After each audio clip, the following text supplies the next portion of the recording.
The morning sun had barely crested the rolling hills of Willow Creek, Oregon, when a thick, knotted rope appeared on Ava Thompson's locker in the quiet hallway of Willow Creek Middle School. It hung there like a grotesque ornament, swaying slightly in the draft from an open window, with a scrap of paper pinned beneath it. Scrawled in black marker, "Know your place." It wasn't just a prank, it was a declaration. A challenge from those who believed Ava, the new black girl in the town, steeped in privilege, didn't belong.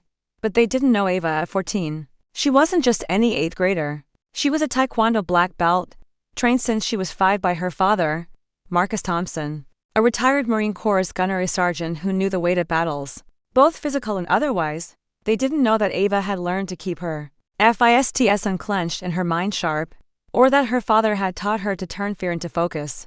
The rope was their mistake, not hers. And it was about to spark a fight they couldn't imagine, a fight not just against 3 cruel boys, but against a school that shielded bullies, a sheriff who buried truth, and a system built to silence girls like Ava. By the time the first bell rang, the hallway was buzzing, but Ava stood still, her phone already out, snapping photos of the rope from every angle. This wasn't her first challenge, and it wouldn't be her last, but it was the one that would change everything. Ava sat in the passenger seat of her father's gray Ford F-150, her backpack clutched tightly in her lap, as they pulled into the school's parking lot. Willow Creek Middle School loomed ahead, a sprawling brick building with manicured lawns and gleaming windows that screamed wealth. The town of Willow Creek was a study in contrast, picturesque on the surface, with its tree-lined streets and quaint coffee shops, but beneath it lay a quiet tension, a divide between the affluent, mostly white families who ran the town and a handful of minority families like the Thompsons, who were still finding their place.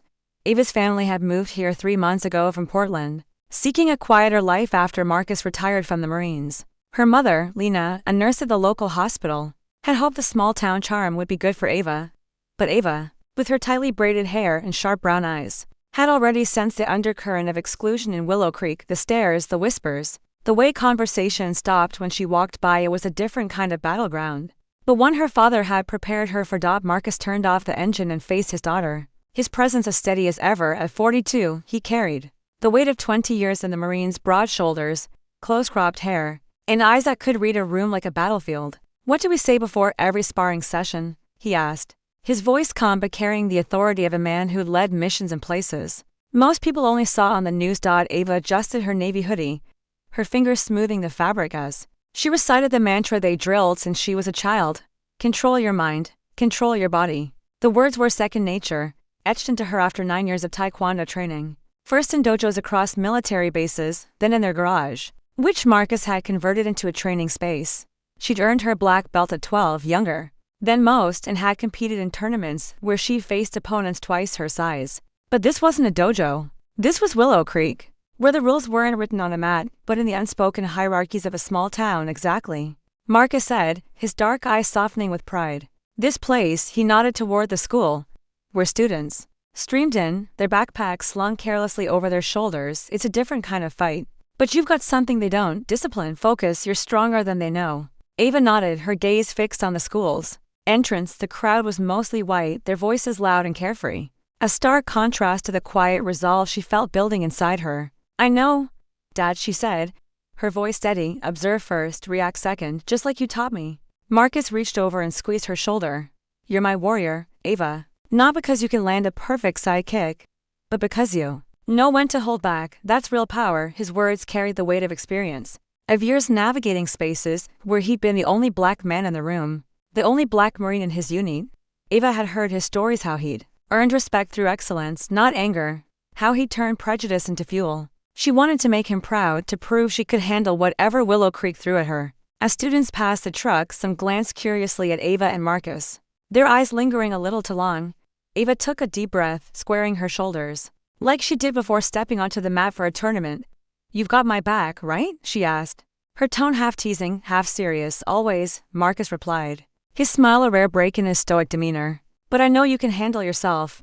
Go show them who you are." Ava stepped out of the truck, the crisp October air hitting her face. The scent of freshly cut grass mingled with the faint tang of privilege that seemed to cling to Willow Creek. She adjusted her backpack and walked toward the entrance, her steps measured, her posture perfect.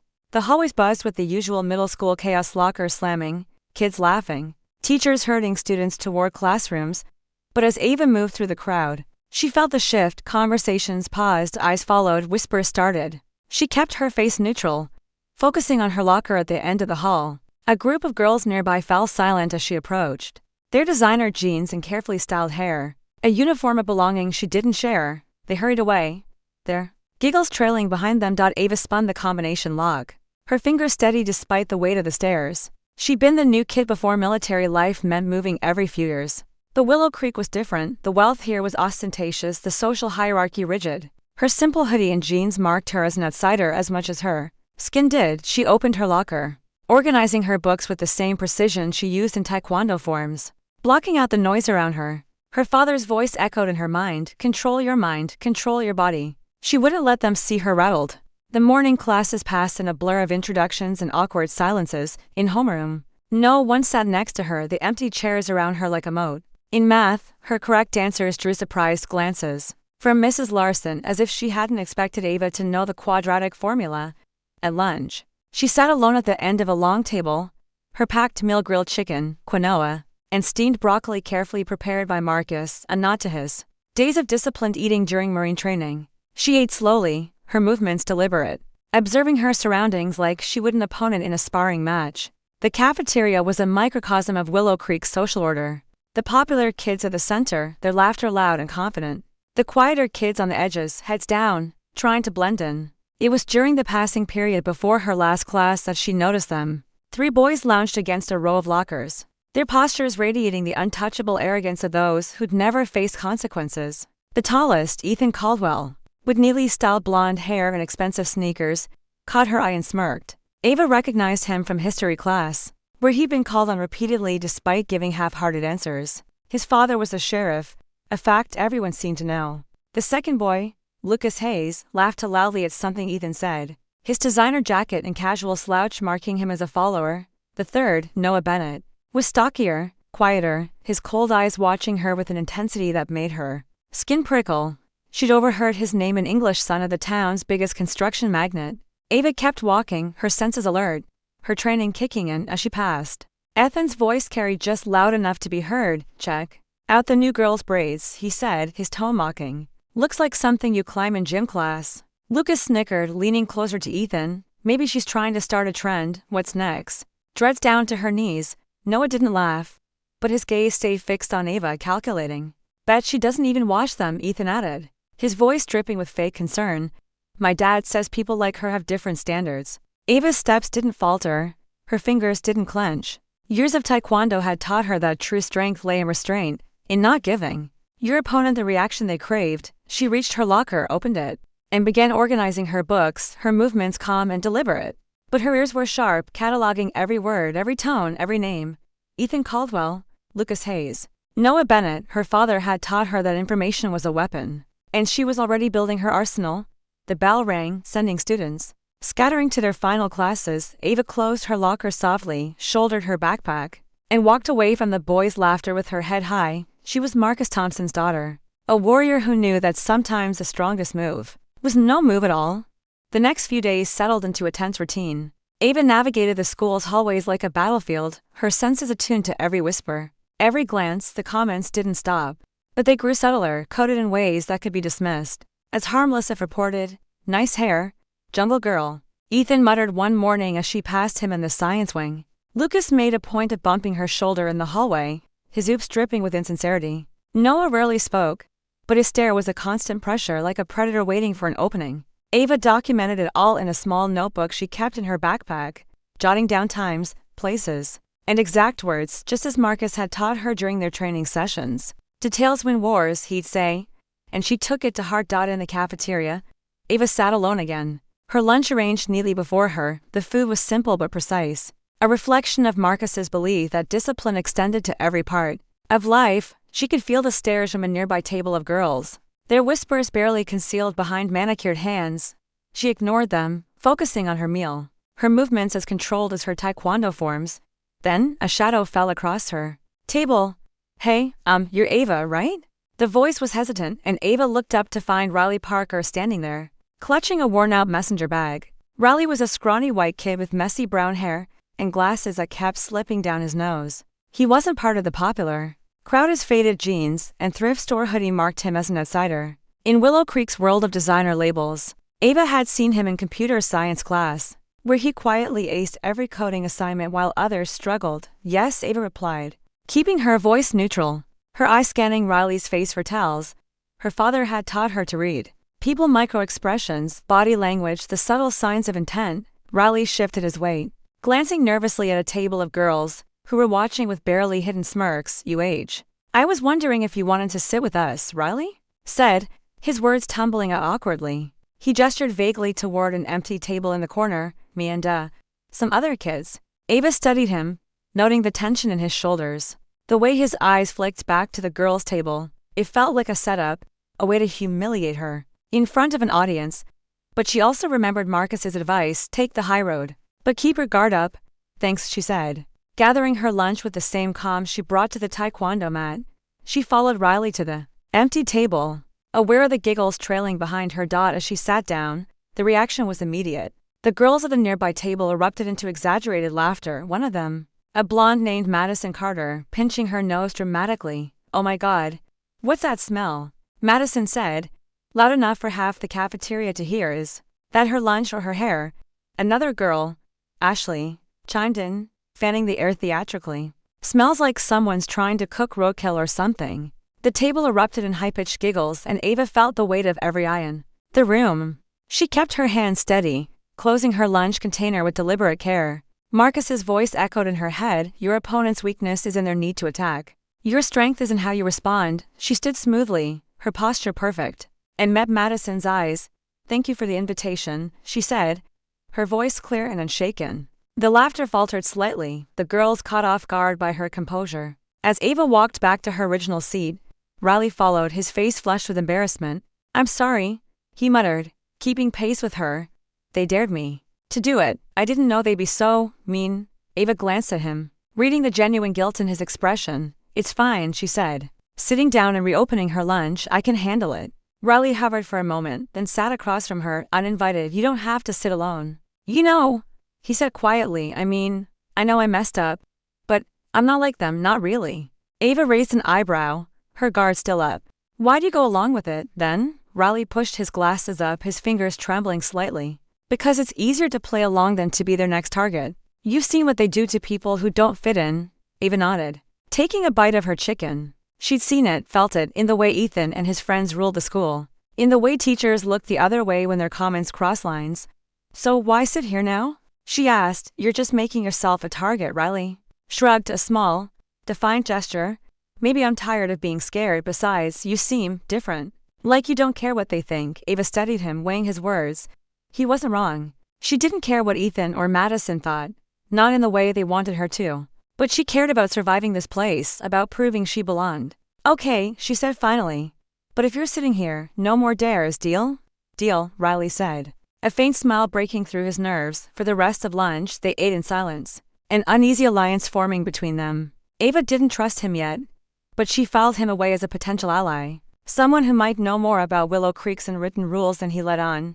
That evening, Ava sat across from Marcus, at their kitchen table, a simple wooden affair in their modest ranch-style home. The walls were still bare, boxes from the move stacked in the corner. Lena was working the night shift at the hospital, leaving just the two of them. Marcus had cooked, as always, grilled salmon, roasted sweet potatoes, and a side of green beans, each portion measured with military precision. He believed in feeding the body as carefully as the mind, a habit from his years of training for missions where every ounce of strength mattered. How was school? Marcus asked, his voice calm but carrying the weight of someone who could read between the lines. Ava pushed a sweet potato around her plate, her appetite dulled by the day's events. Fine, she said, not meeting his eyes. Just the usual. Marcus watched her, his fork resting on his plate. He'd spent too many years reading people, soldiers, enemies, civilians. Toto missed the subtle signs of distress, the slight slump in her shoulders, the way her fingers tightened around her fork. Just fine, he pressed gently. Yeah, Ava said, taking a small bite. Nothing special.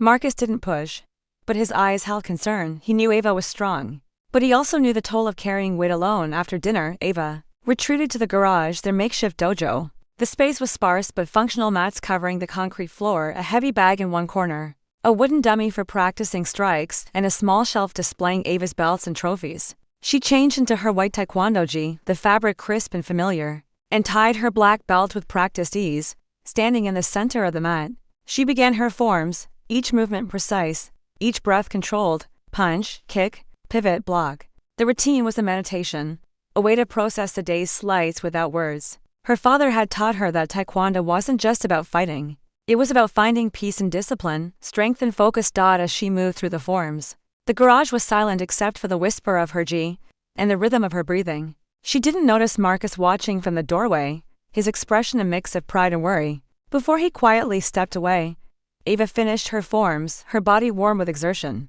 her mind clearer. She stood still for a moment, feeling the weight of the day lift slightly.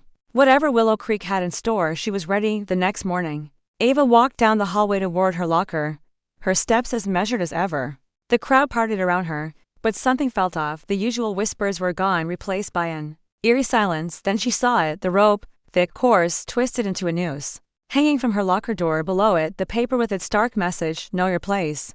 The hallway went quiet, students freezing as if holding their breath. Ava felt time slow, her senses sharpening the way they did before a tournament match. Her heart pounded, but her training kept her steady. She pulled out her phone, her hand unshaking, and snapped photos. Click, another angle, click. Evidence secured, just as Marcus had taught her. Oh my God, Mrs. Harper, her English teacher, rushed forward, her face pale. She fumbled with a pair of scissors from her classroom, her hands trembling as she cut the rope down. This is awful, Ava. I'm so sorry." Ava stood still, her breathing controlled. From the corner of her eye, she saw Ethan, Lucas, and Noah by the water fountain. Their smirks barely concealed, their confidence radiated across the hallway. The untouchable sons of Willow Creek's elite. Principal Margaret Voss appeared, her heels clicking sharply on the polished floor. "Everyone, to class," she ordered, her voice tight. "Ava, please come with me to my office." As Mrs. Harper stuffed the rope into a trash can, Ava followed Voss through the empty hallway. She kept her spine straight, her chin up, her face composed. Marcus's voice echoed in her mind, "Never let them see you rattled. Your calm is your armor." Voss's office was a shrine to authority. Mahogany desk, framed degrees, a window overlooking the school's pristine grounds. She sat behind her desk, gesturing for Ava to take the visitor's chair. "Now, Ava," Voss began, her tone measured but patronizing, "I want you to know we take these incidents very seriously." Ava met her gaze steadily. "It was a noose, Mrs. Voss," with a threat. Voss shifted, her fingers smoothing an already neat stack of papers. "Yes, well, sometimes students don't fully understand the implications of their actions. I'm sure this was meant as a misguided prank." "A prank?" Ava repeated, her voice flat but sharp. "We'll investigate thoroughly," Voss said, her eyes starting to her computer screen. "But these things can be tricky without clear evidence of who did it. I have pictures," Ava said, holding up her phone. Voss blinked, caught off guard. "That's helpful. But we need to be careful about accusations without definitive proof." "You understand?" Ava understood perfectly. Marcus had warned her about people like Voss administrators, who minimized problems to protect the status quo. "May I call my dad?" she asked. "Of course." Voss pushed her desk phone forward, but Ava was already dialing Marcus on her cell. He answered on the first ring. "Ava?" he said, his voice steady but alert. "What's wrong?" "Someone hung a noose on my locker this morning," she said, her tone calm with a note saying, "Know your place." "I'm in the principal's office." The silence on the other end was heavy, charged with controlled fury. "Are you safe?" "Yes, stay there. I'm coming." Voss shook her head. "That's not necessary, Ava. My dad's coming," Ava said, her voice firm. It wasn't a request. The next 20 minutes passed in tense silence. Ava sat straight-backed, her hands folded in her lap, while Voss made hurried phone calls, her voice low and urgent. When Marcus arrived, his presence filled the room. He wore jeans and a black polo, but his posture screamed Marine, shoulders squared, eyes scanning for threats. "Ava?" he said softly, placing a hand on her shoulder. "Show me." She handed him her phone. The photos of the noose dark against the locker's blue metal. Marcus studied them, his face unreadable but his hand tightening slightly on her shoulder. He turned to Voss. "This isn't a prank, this is a hate crime with historical weight." "What's your plan?" Voss cleared her throat. "We're conducting a full investigation, Mr. Thompson, but we need to be cautious about jumping to conclusions." Cautious? Marcus's voice was quiet, but it carried the weight of steel. "My daughter was threatened with a symbol of racial violence. You have cameras in that hallway." "I counted 4. Voss hesitated. "Unfortunately, there was a technical issue with the footage this morning." "Convenient," Marcus said. his tone neutral but cutting. "I want the incident report filed today. And I want access to your disciplinary policies and any similar complaints from the past 5 years." Voss's face tightened. "That's a complex request, Mr. Thompson. Student privacy laws, I know the law," Marcus interrupted. "And I know my rights, you'll hear from us." He stood, signaling for Ava to follow. They walked out in silence, Voss's protest fading behind them, in the truck. Ava stared out the window, the images of the noose burned into her mind. "They're not going to do anything, are they?" she said finally. "No," Marcus replied, his hand steady on the wheel. "They're protecting their own. But that's their mistake, they just declared war." Ava met his gaze, feeling a fire kindle in her chest. "Then they don't know who they're fighting." The next morning, Ava walked into school with a new weight in her pocket, a tiny clip-on microphone Marcus had given her. "Evidence is stronger than anger," he'd said, showing her how to use it. The device was small, discreet, hidden in her hoodie's collar.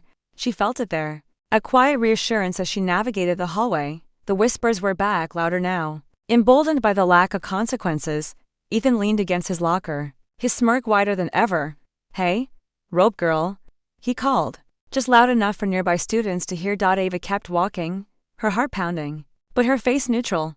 Lucas joined in from across the hall, making a tugging motion with his hands. "What's wrong?" Scared to swing by, a few students snickered, but others looked away, uncomfortable. Ava cataloged it all: time, place, witnesses. The microphone caught every word. "In math class." Noah sat behind her, his presence a constant pressure. He made soft choking sounds, too quiet for the teacher to notice but clear enough for Ava. She focused on her equations, her pencil moving steadily. And when Mrs. Larson called on her, she answered correctly, her voice unwavering. She noted the teacher's inaction in her mental log. At lunch, Ava positioned herself to observe the cafeteria, her notebook open beside her lunch. Ethan and his friends held court at their usual table, their laughter loud and performative. Teachers passed by without comment, even when Lucas mimicked a noose with his hands. Ava wrote it down. 12:35 p.m., cafeteria, Lucas Hayes, noose gesture, Miss Carter present. No response. Riley appeared, hesitating before sitting across from her again. "I heard about the rope," he said quietly, pushing his glasses up. "That was messed up." Ava glanced at him, assessing. "You know who did it?" Riley looked down at his tray, picking at his sandwich. "Everyone knows. Ethan is a sheriff. Lucas's dad's a lawyer. Noah's dad builds half the town. They think they're untouchable." "They're not," Ava said, her voice low but firm. She studied Riley, noting the way he fidgeted, the way his eyes darted around. "You've seen them do this before, haven't you?" Riley nodded, barely perceptible. "They've been picking on kids forever.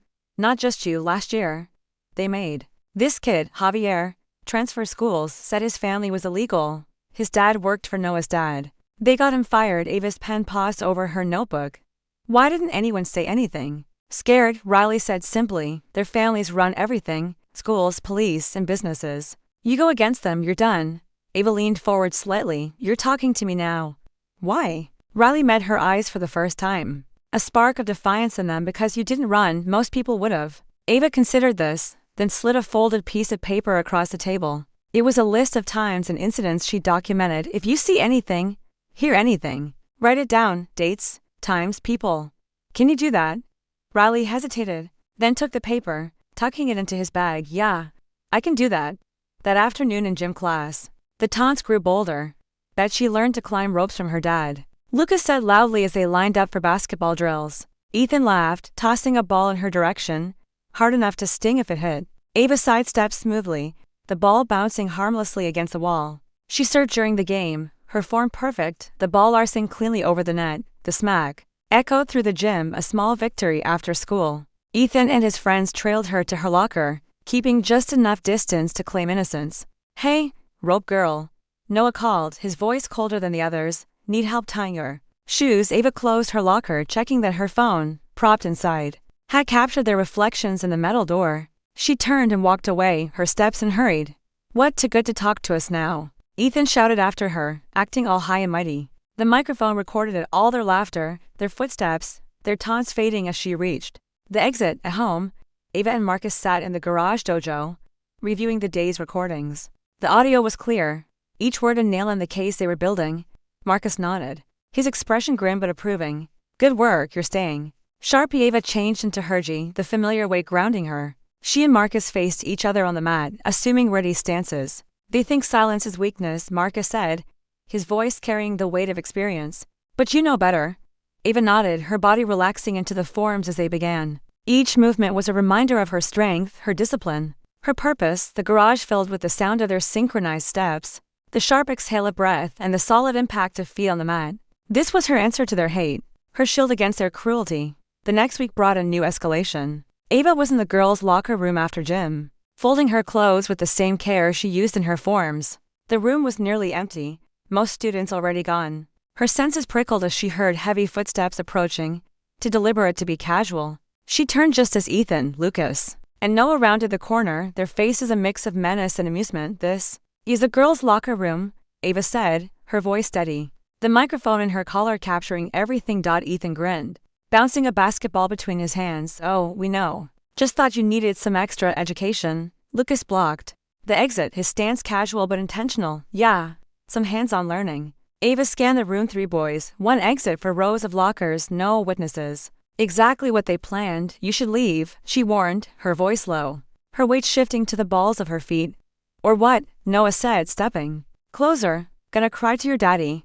Ethan suddenly threw the basketball at her head, fast and hard. Ava ducked, the ball slamming into the lockers with a deafening crash. Her heart raced, but her training took over. Lucas lunged, grabbing her wrist. "Got you now, rope girl." Ava moved instinctively, twisting her arm to break his grip, using his momentum to pull him off balance. She stepped past him, sweeping his legs in a controlled motion. Lucas hit the floor with a thud, gasping for air. Ava released him immediately, stepping back into a defensive stance, her eyes locked on the others. "What the hell?" Ethan shouted, his face red with shock. Lucas scrambled back, clutching his wrist. "She attacked me, you saw it." Noah took a step forward, fists clenched.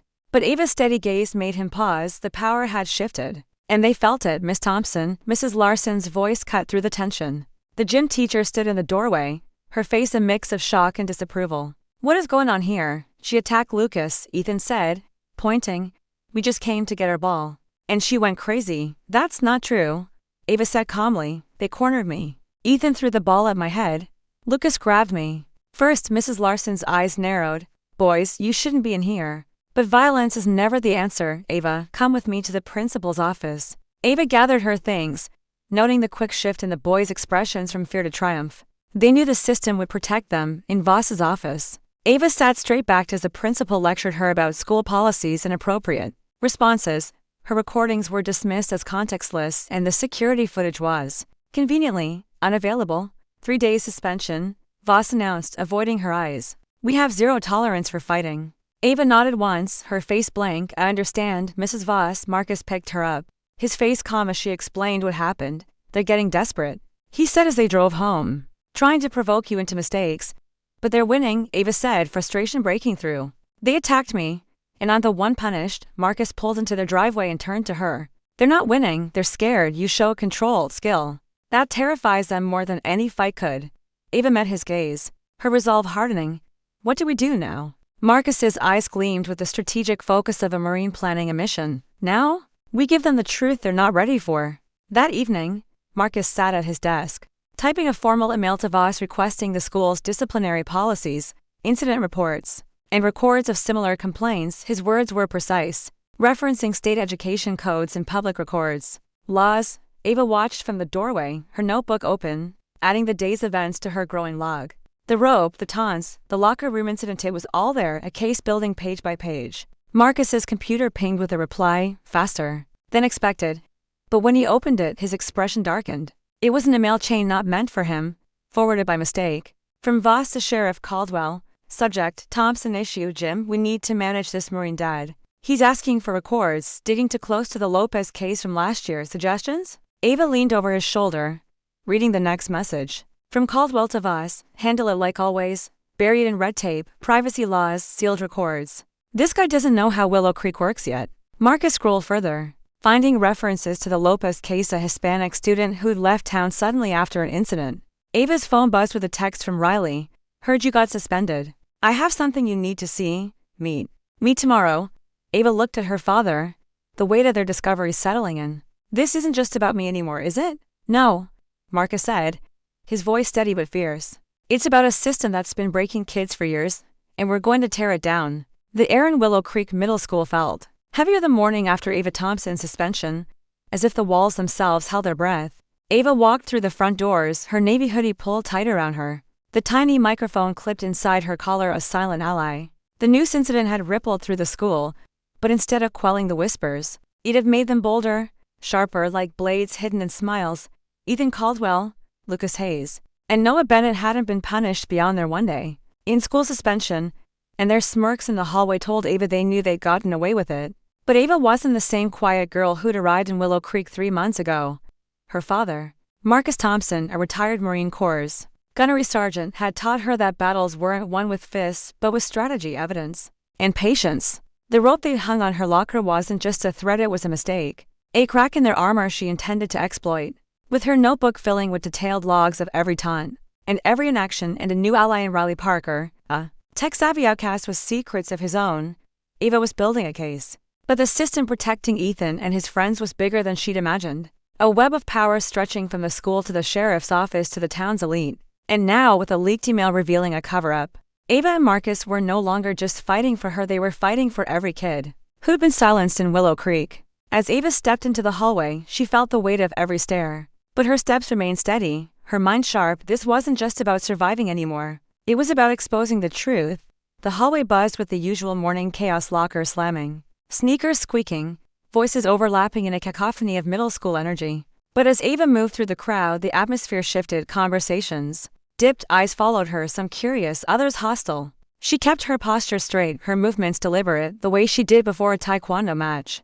The microphone in her collar hummed softly, capturing every sound, every whisper. She reached her locker, the same one where the noose had hung 2 days ago, and spun the combination lock with practiced ease. The hallway hadn't forgotten, neither had she.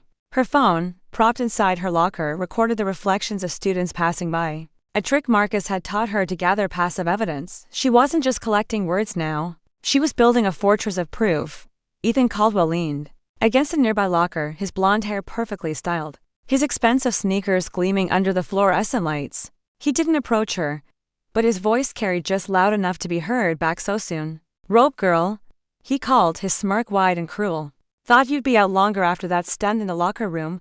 Lucas Hayes, lounging beside him, laughed loudly, his designer jacket slung carelessly over one shoulder. Yeah.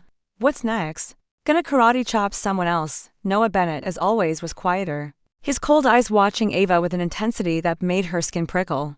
She didn't respond, didn't even glance their way. Her fingers moved steadily, organizing her books, but her mind was cataloging. 8:02 a.m. Main hallway, Ethan Caldwell and Lucas Hayes. Verbal harassment. Noah Bennett present. No teacher intervention. The microphone caught every word, every snicker. From the small crowd gathering nearby, Ava closed her locker softly, shouldered her backpack, and walked toward her first class, her steps unhurried. Marcus's voice echoed in her head. Let them talk. Every word is a weapon they're handing you. In math class, Noah sat to rows behind her, his presence a constant pressure. He didn't speak, but every few minutes, he made a soft choking sound, just quiet enough to avoid Mrs. Larson's notice. Ava focused on her equations, her pencil moving with precision across the graph paper. When Mrs. Larson called on her, she answered correctly, her voice clear and unshaken. But she noted the teacher's glance at Noah as if checking for his reaction.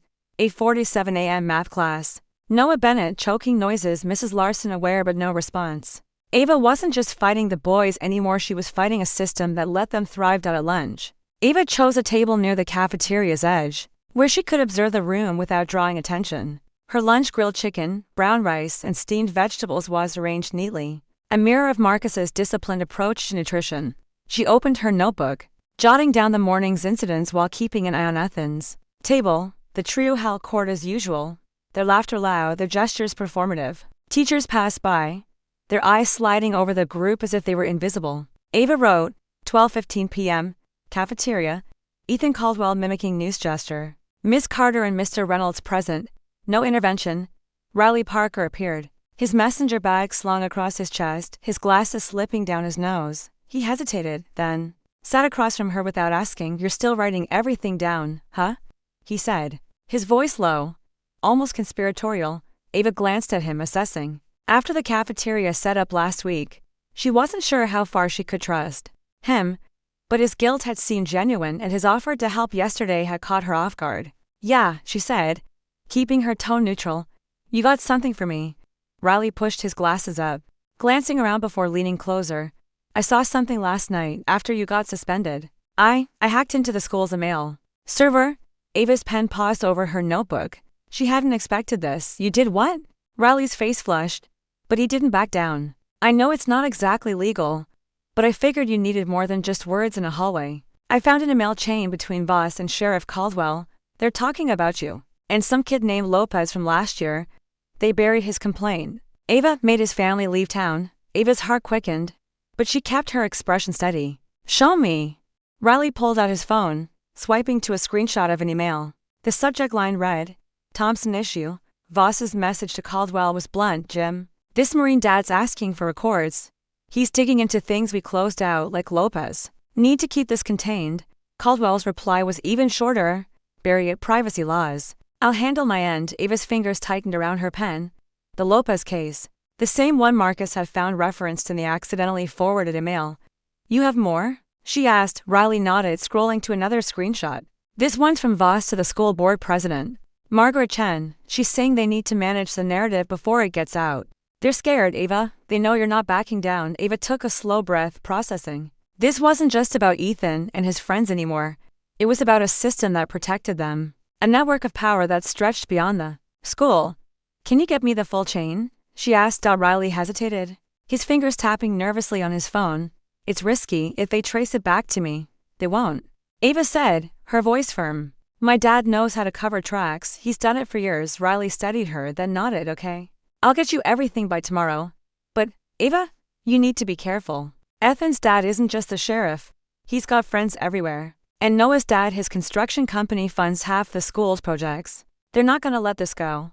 Ava met his eyes, her resolve hardening. Neither am I. Riley left the table as the bell rang, his shoulders hunched as if carrying a new weight. Ava watched him go, then added to her notebook, 12:32 p.m., cafeteria. Riley Parker provided email evidence. Potential ally. She didn't fully trust him yet, but he was a piece on the board now, and she'd learned from Marcus to use every advantage. The rest of the school day passed in a blur of sideways glances and whispered comments. In English class, Madison Carter, the blonde who'd set her up at lunch last week, approached with fake concern. Hey, Ava, she said, her voice syrupy. I just wanted to say I think what happened with the rope was, like, totally wrong. Even if you don't fit in here. Ava kept her expression neutral, the microphone catching Madison's every word. Thanks for your concern, she said, each syllable measured. Madison laughed nervously and retreated, her friends' giggles. Following her, Ava wrote, 1:15 p.m. English class, Madison Carter, insincere apology, possible setup. In gym class, the taunts grew bolder. Heard your dad taught you how to climb ropes. Lucas said loudly as they lined up for volleyball. Bet. It's a family thing. Ethan laughed, spiking the ball in her direction. Hard enough to hurt if it connected. Ava stepped aside smoothly, the ball sailing past to hit the bleachers. She served in return. Her form perfect, the ball arcing cleanly over the net. The satisfying smack echoed through the gym, and for a moment the room was quiet. Ava didn't look at Ethan, but she felt his glare. To 10 p.m. gym, Lucas Hayes, row comment, Ethan Caldwell. Aggressive action. Coach Reynolds present, no response. After school, Ava found Riley waiting by her locker, his bag slung low, his eyes darting nervously. I got the emails, he whispered, slipping her a USB drive. Everything I could pull. But Ava, there's something else. I heard Ethan talking in the locker room. They're planning something bigger. I don't know what, but they mentioned your house. Ava's stomach tightened, but she kept her face calm. Thanks, Riley, I'll handle it. He hesitated, then added, I recorded them on my phone. It's not much, but it's something. Ava nodded, a spark of respect forming. Send it to me. And Riley, don't tell anyone you're helping me. Not yet. He nodded and disappeared into the crowd. Ava pocketed the USB drive, her mind racing. If Ethan and his friends were escalating, she needed to move faster. That evening, she and Marcus sat in his home office, a small room lined with military commendations and a single photo of Ava at her first taekwondo tournament, her 5-year-old face beaming with pride. Marcus plugged the USB drive into his laptop, his expression grim as he opened the email files. The chain was longer than Ava expected, stretching back to years, detailing complaints from minority students that were dismissed or buried. The Lopez case was the most prominent, a Hispanic student who'd reported harassment, only to have his family pressured to leave town. After his father lost his job at Noah's father's construction company, This is systematic, Marcus said. His voice low, controlled. They've been doing this for years. Targeting kids, forcing families out, protecting their own. Ava listened to Riley's recording next. The audio grainy but clear. Ethan's voice was unmistakable. She thinks she's untouchable with that Marine dad. Will show her. My dad says we just need to make it personal. Hit her where it hurts. Marcus's jaw tightened, but his hand stayed steady. They're desperate, he said. They know you're not backing down, so they're escalating. What do we do? Ava asked. Her voice steady despite the anger simmering inside. We keep building the case, Marcus said, pulling out a fresh notebook. Every email, every recording, every witness, and we need someone who can dig deeper. He scrolled through his contacts until he found Sarah Nguyen, a former combat medic who'd served with him on his last deployment, now an investigative reporter for the Portland Chronicle. Sarah had a reputation for exposing corruption in small towns like Willow Creek. Marcus dialed her number, his posture shifting to the mission-ready stance Ava recognized from their training. Sessions, Carter, Sarah's voice crackled through the phone, warm but sharp. What's got you calling me at 8 p.m.? I need your help, Marcus said, his tone all business. It's about my daughter's school. Racial harassment, a noose on her locker, and a cover-up going all the way to the sheriff. We've got emails, recordings. But it's bigger than we thought. Sarah's voice shifted, her reporter's instincts kicking in. Send me what you've got. I'm coming down tomorrow. And Marcus, don't share those emails with anyone else yet. We need to control the narrative. Already ahead of you, Marcus said. Ava's got more recordings. And we're starting to get witnesses. Good, Sarah said. This sounds like a fortress. But every fortress has cracks. Text me your address. Ava watched her father, feeling a surge of pride. He wasn't just her dad, he was a strategist. A warrior who'd faced worse than Willow Creek's elite and come out on top.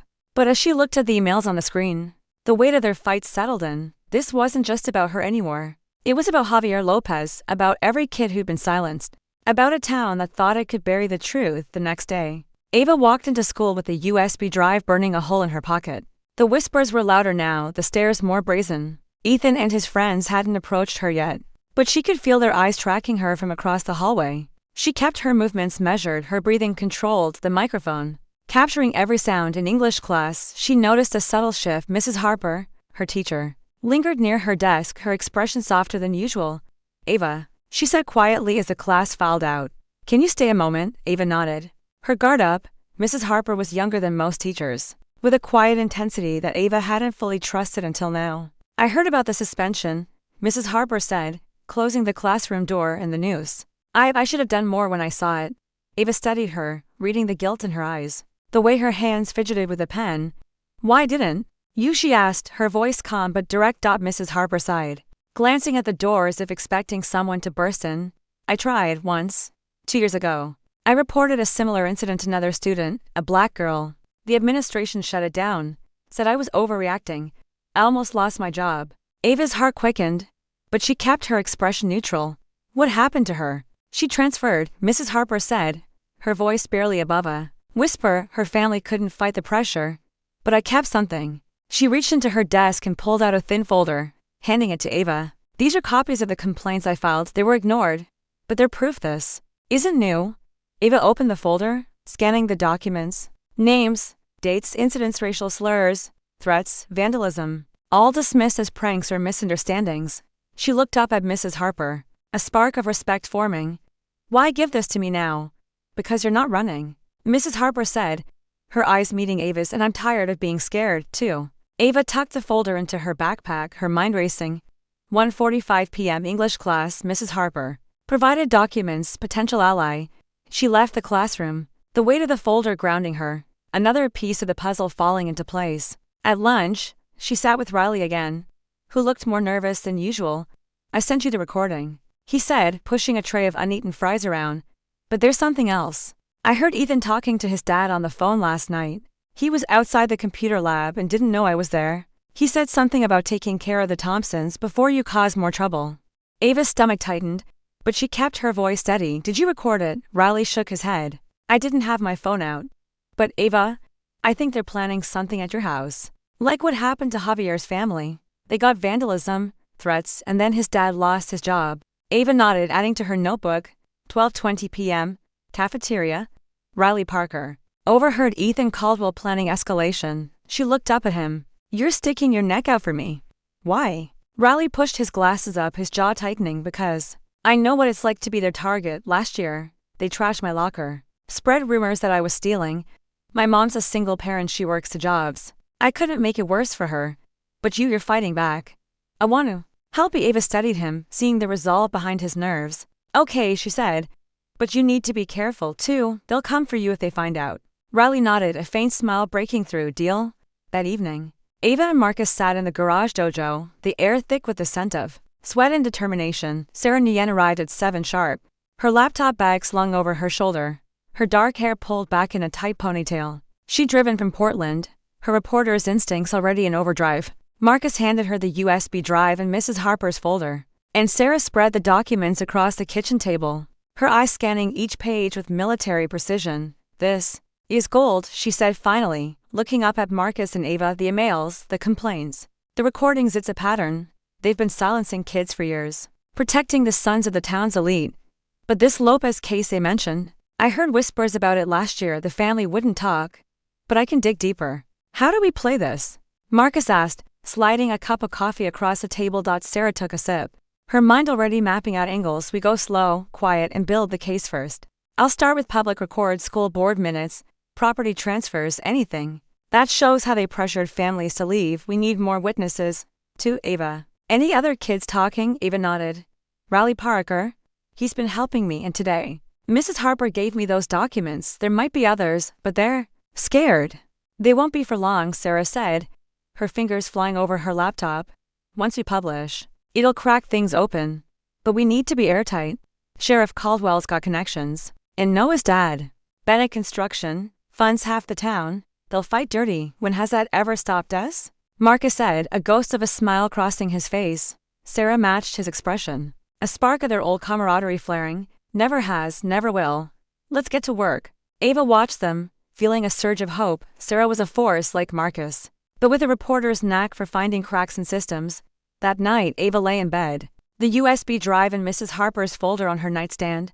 The house was quiet, but her mind was loud, replaying Riley's warning about Ethan's plans. She didn't know what was coming, but she knew they'd be ready the next morning. Ava woke to the sound of shattering glass. She bolted upright, her heart pounding, and ran to the living room. Marcus was already there, his phone out, taking photos of a broken window and a brick lying on the carpet, surrounded by shards of glass. A note was wrapped around it, secured with a rubber band. Leave, or it gets worse. Stay back, Marcus said, his voice calm but commanding. He moved with the efficiency of a man who'd seen worse than vandalism, documenting the scene before touching anything.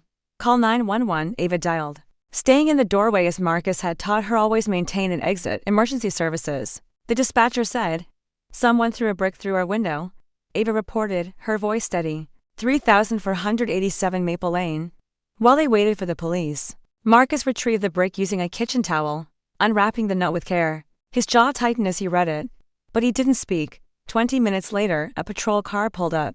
No lights, no sirens. Deputy Harris stepped out, his face impassive. Ava recognized him from school events. Sheriff Caldwell's right hand man. Evening, Harris said, barely glancing at the window. Heard about some vandalism. Attempted intimidation, Marcus corrected, holding up the bagged brick and note. We're filing a formal complaint.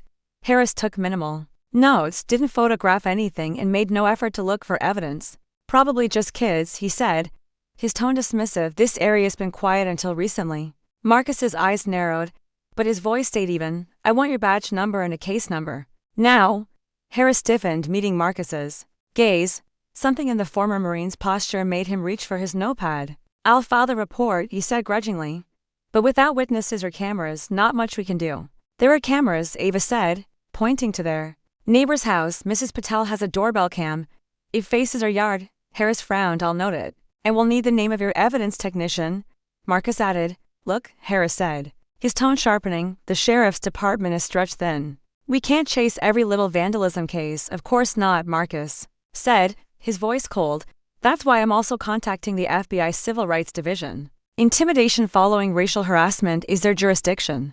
Harris's face darkened. That's unnecessary, like you handled the noose, Ava said quietly, her voice cutting through the tension. Harris turned to leave, muttering about filing the report. Ava and Marcus boarded out the window, working in silence, their movements synchronized from years of training together. As they swept out the glass, Ava noticed Marcus studying the brick's trajectory. The angle of impact, the spray pattern of shards, you're gathering intelligence, she said, half smiling. Always, Marcus replied, drilling in another screw. They're scared, Ava. Scared people make mistakes. This? He gestured to the boarded window, is them showing their hand. Ava nodded, understanding. Every attack revealed their opponent's weaknesses, their desperation. It was like sparring. Watch how they move, learn their patterns, strike when they're exposed. That night, Marcus sent the photos and note to Sarah, who replied immediately, this is an escalation. Keep everything. I'm digging into Bennett Construction now. Something's off with their school contracts. The next day at school, Ava felt the shift. The whispers were quieter, more cautious, as if the brick had changed something. In the hallway, a black student from her science class, Jamal Carter, gave her a subtle nod as he passed. A Latina girl, Sophia Morales, made eye contact and touched her fist to her chest. A small gesture of solidarity. Ava noted it in her log. 8:05 a.m. hallway. Jamal Carter and Sophia Morales. Signs of support. In the second period, a folded note landed on her desk. Ava opened it carefully, expecting another threat instead. She found neat handwriting. Thank you for not backing down. I want to help, Jamal. She glanced across the room, catching Jamal's eye. He looked away quickly.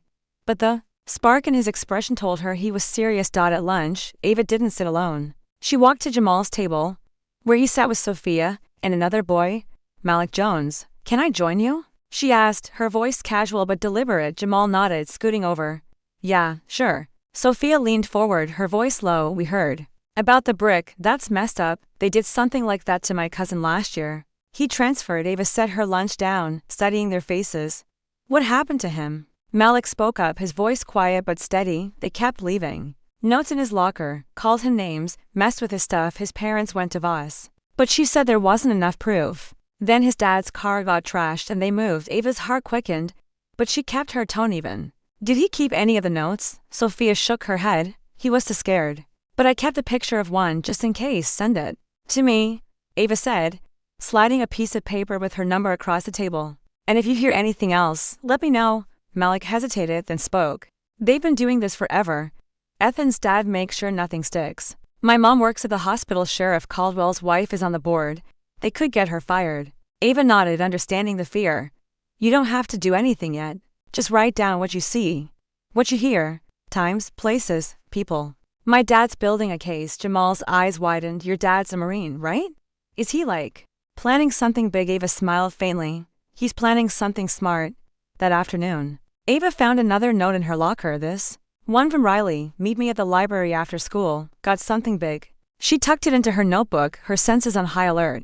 The library was quiet when she arrived. The smell of old books and polish was a stark contrast to the chaos of the hallways. Riley was in the back corner, hunched over a laptop, his fingers flying across the keys.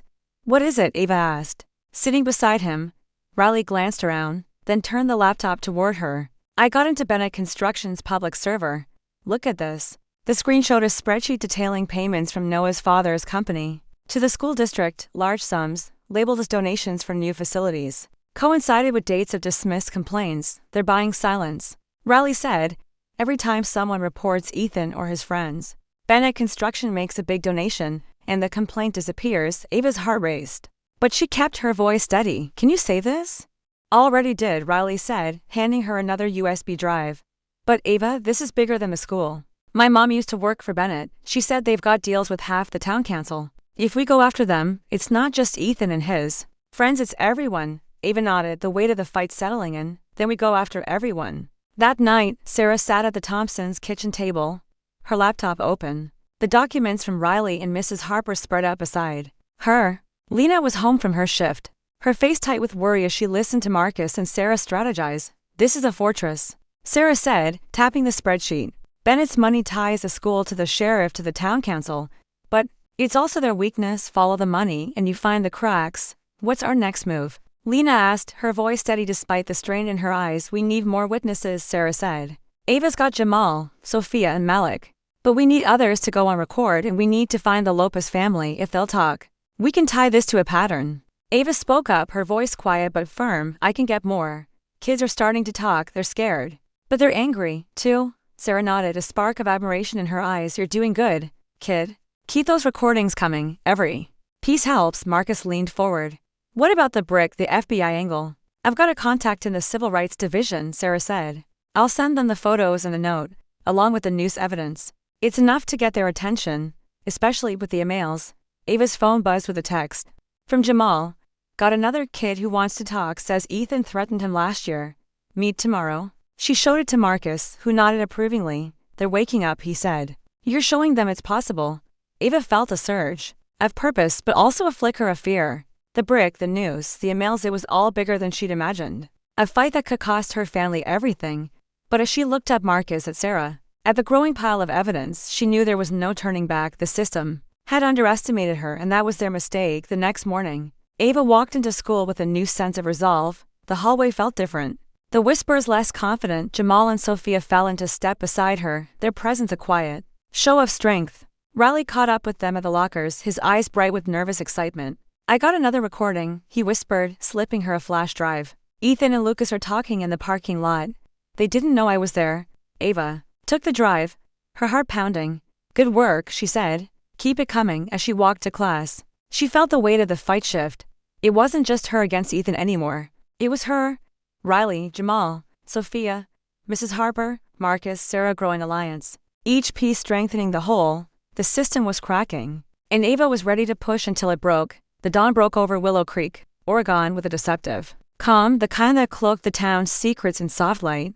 Ava Thompson walked through the front doors of Willow Creek Middle School, her navy hoodie a familiar shield, the tiny microphone clipped inside its collar a silent weapon. The past week had been a crucible. Her suspension, the breakthrough, her family's window, the damning emails Riley had uncovered, and the whispered alliances forming among students like Jamal, Sophia, and Malik. The noose on her locker had been the spark, but the fight was no longer just hers. It was for every kid who'd been silenced, every family pushed out, every truth buried by a system that protected its own. Ava's notebook, now thick with detailed logs of harassment, was her sword. The recordings and documents from Riley and Mrs. Harper were her shield. Her father, Marcus, a retired Marine, and Sarah Nguyen, the investigative reporter, were strategizing to dismantle a network of power that stretched from Principal Voss to Sheriff Caldwell to Noah Bennett's father's construction empire. Today, though it was different, Sarah's article was set to publish in the Portland Chronicle, exposing Willow Creek's pattern of racial harassment and cover-ups. Ava felt the weight of it in every step, her heart steady but her senses sharp. The hallway buzzed with the usual chaos, but there was a new undercurrent of tension that said the town's carefully guarded secrets were about to crack open. As Ava reached her locker, she saw Ethan, Lucas, and Noah watching from across the hall, their smirks faltering for the first time. They knew something was coming, and Ava was ready to deliver. The morning classes dragged on, the air thick with anticipation.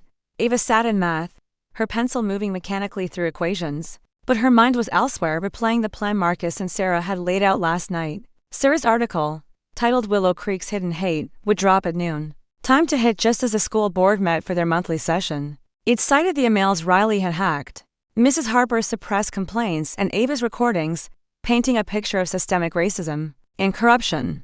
Sarah had worked through the night, cross-referencing public records that showed Bennett Construction's donations to the school district spiking after every dismissed complaint. The Lopez case, where a Hispanic student's family was forced out of town, was a centerpiece, a clear example of how Sheriff Caldwell and Principal Voss collaborated to silence victims. Sarah had even tracked down Javier Lopez's family, now living in Salem, and convinced his mother to provide a statement. Ava's role was simpler but no less critical.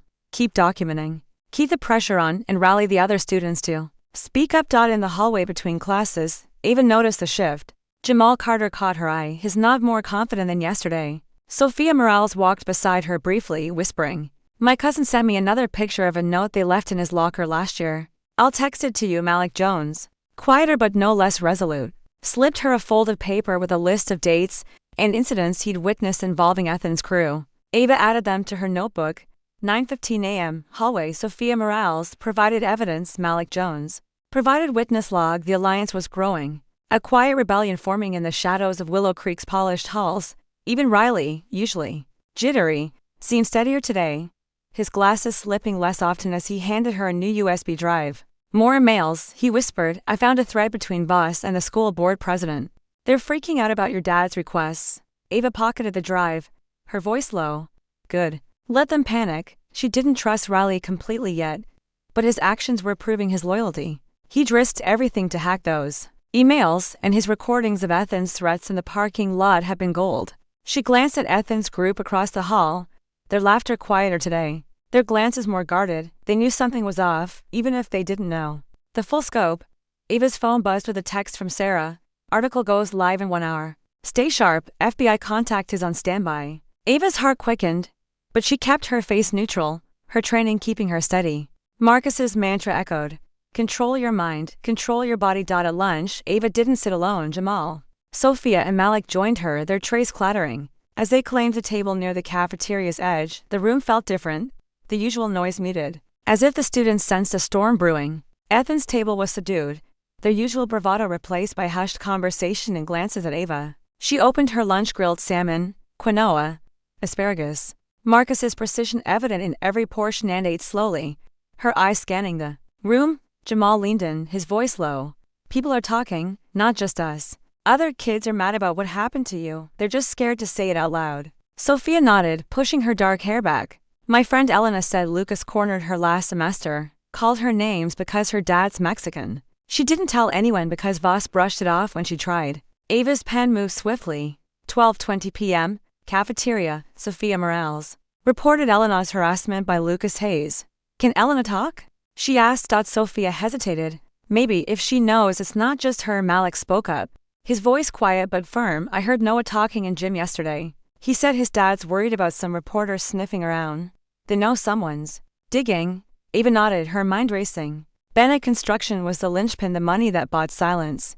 The power that shielded Ethan and his friends. If Sarah's article could tie those payments to specific cover-ups, it would blow the system apart. Keep listening, she told them. Anything you hear, write it down. Times, places, names. Jamal grinned faintly. You sound like a cop. No? Ava said, her voice steady. I'm a warrior. The bell rang and the group dispersed, their alliance unspoken but solid. In English class, Mrs. Harper lingered near Ava's desk again, her eyes darting to the door before she spoke. I saw the Chronicle's website this morning. She whispered, they're teasing a big story about Willow Creek. Is that you're doing? Ava met her gaze, reading the mix of hope and fear. It's a start, she said carefully. Thank you for the folder. It helped. Mrs. Harper's shoulders relaxed slightly. There's more. I kept records of every meeting. Where Voss shut me down. I'll get them to you tomorrow. But, Ava, be careful.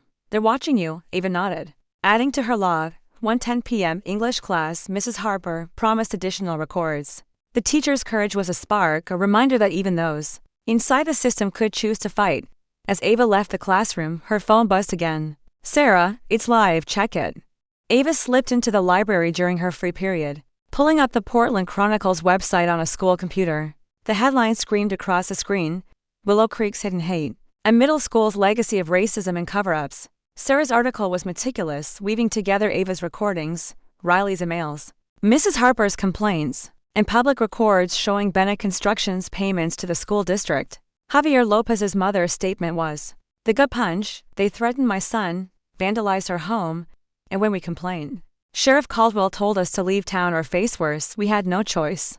The article named names: Voss, Caldwell, Noah's father. Robert Benetton called for a federal investigation into civil rights violations. Ava's heart pounded, but she kept her breathing steady. The library was quiet, but she could feel the shift in the air, like the moment before a storm breaks. She texted Sarah, it's out. What now? Sarah's reply was immediate. Board meetings in an hour. I'm there. Keep your eyes open. Ava returned to class, her senses on high alert. The hallways were buzzing. Students clustered around phones, whispers spreading like wildfire. Did you see the article? One kid said to another, they're saying the school's been lying about everything. Ava kept her head down, her microphone capturing the chatter. Ethan, Lucas, and Noah were nowhere to be seen. Likely pulled into Voss's office for damage control. Ava noted it to 05 p.m. Hallway, Ethan Caldwell, Lucas Hayes, Noah Bennett absent, likely with Voss. The school board meeting was held in the district office across town. But Ava felt its impact in the school's sudden quiet. Teachers moved stiffly, their smiles forced. Voss's voice crackled over the intercom at the end of the day, announcing an urgent assembly for the following morning. Ava walked to her locker, where Riley was waiting, his face pale but his eyes bright. It's everywhere, he said, showing her his phone. The article had been shared thousands of times on social media, with hashtag Willow Creek Truth trending on Twitter. Comments poured in from parents, former students, and even teachers from other districts, demanding accountability. "They're freaking out," Riley said, his voice a mix of fear and excitement. "I heard Voss on the phone with Caldwell. She sounded like she was gonna cry." Ava nodded, her mind already mapping the next steps. "What about the recording from the parking lot?" Riley hesitated, then handed her another USB drive. "It's not just Ethan and Lucas. Noah's dad was there, too. They were talking about cleaning up the mess before the article dropped." Ava pocketed the drive, her resolve hardening. "Good work, Riley. Stay low. They'll be looking for who leaked the emails." He nodded, pushing his glasses up. "I'm with you, Ava, all the way."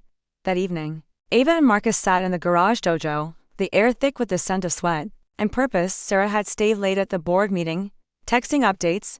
Boards in chaos. Parents are demanding Voss's resignation.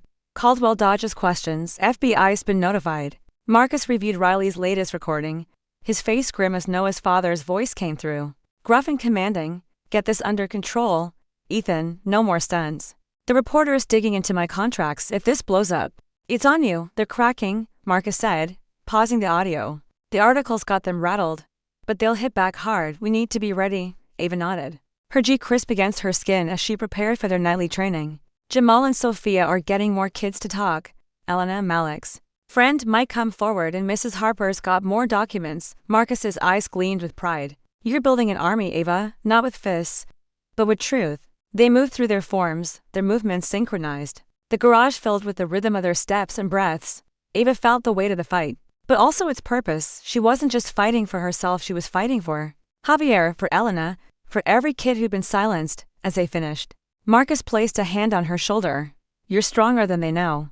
But this is just the beginning." The next morning, the school was a powder keg. The assembly was held in the gym, the bleachers packed with students, parents, and reporters. Voss stood at the podium, her face pale, her hands gripping the microphone. "We're aware of the allegations in the media," she said, her voice trembling slightly.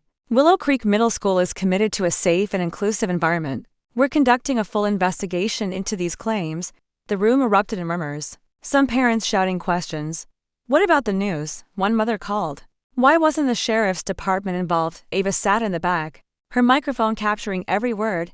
Jamal, Sophia, and Malik were nearby, their faces tense but resolute. Riley sat a row ahead, his laptop bag clutched tightly, as if guarding his secrets. A man stood up, his suit crisp, his voice authoritative. Ava recognized him from photos. "Robert Bennett, Noah's father. These accusations are baseless," he said, his tone smooth but edged with anger. "My company's donations to this school are transparent, meant to support our children. This article is a smear, nothing more." Ava's phone buzzed with a text from Sarah, who was in the crowd. "He's lying. I've got records showing his donations spiked after every complaint. Keep recording." Ava adjusted her hoodie, ensuring the microphone was clear. She glanced at Ethan, sitting with Lucas and Noah, their faces pale but defiant. They thought their father's power would shield them, but the tide was turning. As the assembly ended, a group of parents surrounded Voss, demanding answers. Ava slipped out, joining Jamal, Sophia, and Malik in the hallway. "Elena's ready to talk." Sophia whispered. "She's got texts from Lucas, threatening her last year." Ava nodded, adding to her log, 9:45 a.m. post-assembly. Sophia Morales, Elena confirmed as witness with evidence. "Tell her to send me everything," Ava said, "and tell her she's not alone." That afternoon, the school felt like a battlefield after a ceasefire, tense, uncertain, waiting for the next strike. Ava noticed more students watching her, some with curiosity, others with respect. A quiet girl from her history class, Priya Patel, approached her at her locker. "I saw the article," Priya said, her voice barely audible. "They did stuff to me last year, too. Notes, names, I didn't tell anyone." Ava met her eyes, reading the fear but also the spark of courage. "You can tell me," she said.